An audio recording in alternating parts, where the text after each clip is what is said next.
ಶ್ರೀಕೃಷ್ಣ ಪರಮಾತ್ಮ ಅರ್ಜುನನ ಸದ್ಗುಣಗಳನ್ನು ವಿರೋಧಿಸುತ್ತಾನೆ. ಏಕೆ?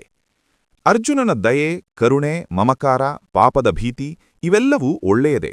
ಇವೆಲ್ಲವೂ ಸದ್ಗುಣಗಳೇ. ಆದರೆ ಅವು ಮನೋದುರ್ಬಲತೆಗೆ ಕಾರಣವಾಗುತ್ತವೆ. ಸದ್ಗುಣಗಳಿಂದ ಸತ್ಫಲ ಖಂಡಿತವಾಗಿಯೂ ದೊರೆಯುತ್ತದೆ.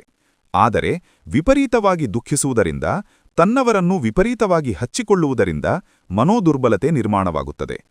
ಇದರ ಜೊತೆಗೆ ಅರ್ಜುನನು ಅಪಾತ್ರರ ಮೇಲೆ, ಅರ್ಹತೆ ಇಲ್ಲದವರ ಮೇಲೆ ದಯೆ, ಕರುಣೆ, ಮಮಕಾರಗಳನ್ನು ಇಟ್ಟುಕೊಂಡಿದ್ದಾನೆ. ಕೆಟ್ಟವರು ತನ್ನವರಾದರೂ ಸರಿ, ಅವರನ್ನು ಶಿಕ್ಷಿಸುವುದು ಧರ್ಮ. ಆದರೆ ಅರ್ಜುನನು ಕೆಟ್ಟವರ ಬಗ್ಗೆ ದಯೆ, ಕರುಣೆಗಳನ್ನು ತೋರುತ್ತಾ ಯುದ್ಧ ಮಾಡೆನು ಎನ್ನುವುದರಿಂದ ಅವನು ಕರ್ತವ್ಯಭ್ರಷ್ಟನಾಗಿ ಪಾಪ ಮಾಡಿದಂತಾಗುತ್ತದೆ. ಆದುದರಿಂದಲೇ ಶ್ರೀಕೃಷ್ಣ ಪರಮಾತ್ಮನು ಅರ್ಜುನನ ಸದ್ಗುಣಗಳನ್ನು ವಿರೋಧಿಸುತ್ತಾನೆ. ಯುದ್ಧ ಮಾಡುವುದೇ ಶ್ರೇಷ್ಠ ಎಂದು ಅರ್ಜುನನಿಗೆ ಬಗೆಬಗೆಯಾಗಿ ವಿವರಿಸುತ್ತಾನೆ. ಈ ಕೃತಿಯ 19ನೇ ತುಣುಕು ಮುಂದಿನ ವಿಡಿಯೋದಲ್ಲಿ ಬರಲಿದೆ. ಅದಕ್ಕಾಗಿ ಚಾನಲ್ ಅನ್ನು ಸಬ್ಸ್ಕ್ರೈಬ್ ಮಾಡಿಕೊಳ್ಳಿ.